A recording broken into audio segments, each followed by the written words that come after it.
I wanted to just get straight into the season. I just wanted to know like your overall thoughts on this season. It's kind of having like a 35,000 foot view of from preseason to the playoffs. I think this was a really successful season. When you look at it from start to finish, there were not many people, even in this community, that saw the Pistons objectively being a 60-win team. Not even the most optimistic Pistons fan really saw them being the first seed pretty much from November to April.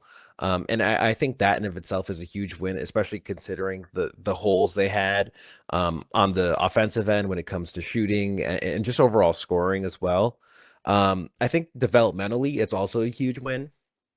You look at stories like Danis Jenkins this season, who was converted from a two-way contract and into a 2-year deal where he's starting playoff games for you, like really important games, and was able to be a really important piece of this team. And it wasn't just because somebody got injured, even though obviously Jaden Ivey and Marcus Sasser at the beginning of the season were injured.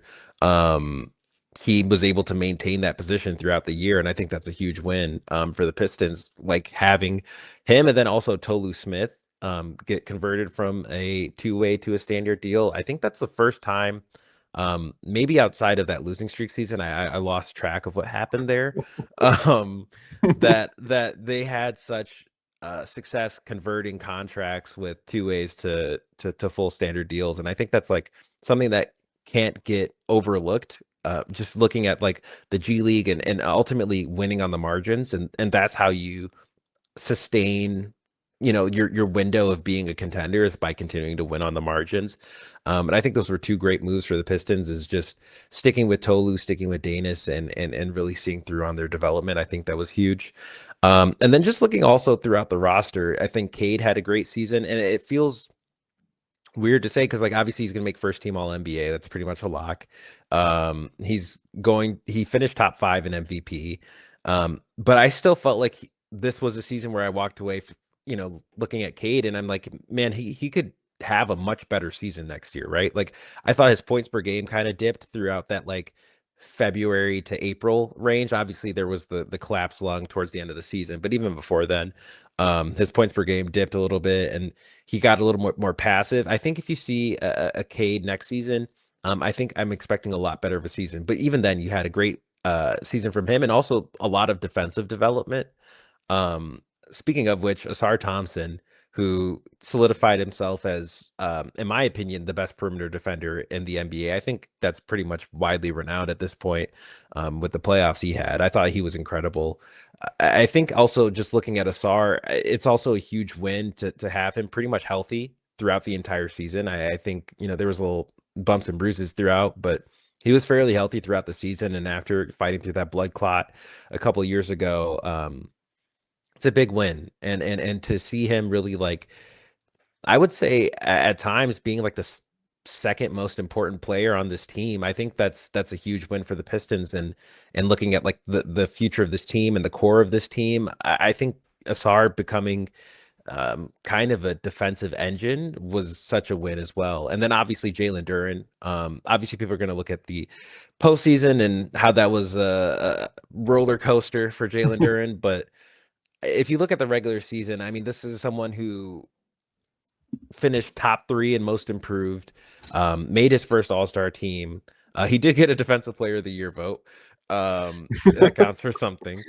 But he just overall had such a great season, and I thought a lot of it, which is ironic because it was something that didn't carry over for most of the playoffs, was not just being a play finisher. People would say Duran is just a play finisher. He's a guy who just catches lobs from Cade, and he reaps the benefits of Cade. But you look at what he was able to do this season, and in terms of just putting the ball on the floor, getting to the rim, and then also creating for others, I thought he had a great season. And I think that's also a huge developmental win. So it was just a lot of wins with development that also led to wins in the win-loss column. And I think we get overexcited sometimes talking about this team when we see the wins that they have, and you look at like the trade deadline, right? Not saying I fully agree with how it was approached, but you look at the trade deadline and you see that this is a team that the front office clearly wasn't planning on being this good.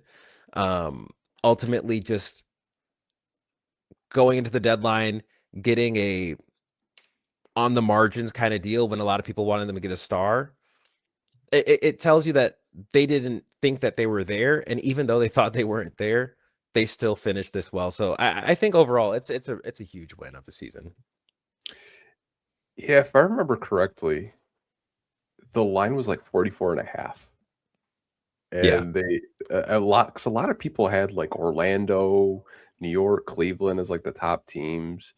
Even like I remember seeing like preseason ranks of like Atlanta being above us.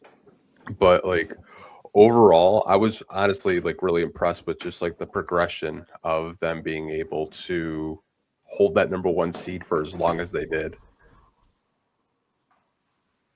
Yeah, I think that was a huge part of it. And I remember when they did capture that one seed, um, thinking like, wow, this is a great moment, right? But even I, at that point, didn't know if it was gonna, stay the case all the way up until the end of the season.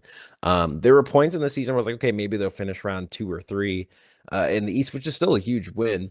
But being able to maintain being the best team in the Eastern Conference from like Thanksgiving to end of season is crazy. And I think that's like a huge win for JB, who also got his contract extended this season as well. So yeah, I think that win-loss column being what it was a huge win. I don't remember who it was. I believe someone on 97.1 at the end of season presser kind of said that you won around 70% of your regular season games, but you only won about 50% of your postseason games. And I think next season will be the step towards kind of maintaining that level of consistency throughout. Where you're obviously winning in the regular season, but then also you're able to carry that over into the postseason, where you're not, putting yourself in a position where you need to fight back in each playoff series that you're in, because obviously that's not sustainable. And we saw the end result of that. Yeah, I remember my expectations last year. It was like win a playoff series. As soon as we won a playoff series, like I was good with it. I was just like, you won a playoff series, we're good. Like you took Cleveland to 7 games and you had a chance to actually make it to the Eastern Conference Finals if you didn't choke a 9 point lead. And you know, you could have beat Cleveland at home, but like overall, like I thought the playoffs were really good. Yeah, I definitely think this team could and honestly should have made it to the Eastern Conference Finals. Just looking at how each series played out, and honestly how I viewed this team compared to the rest of the Eastern Conference, I do believe this team is better than what the Cavs were this season.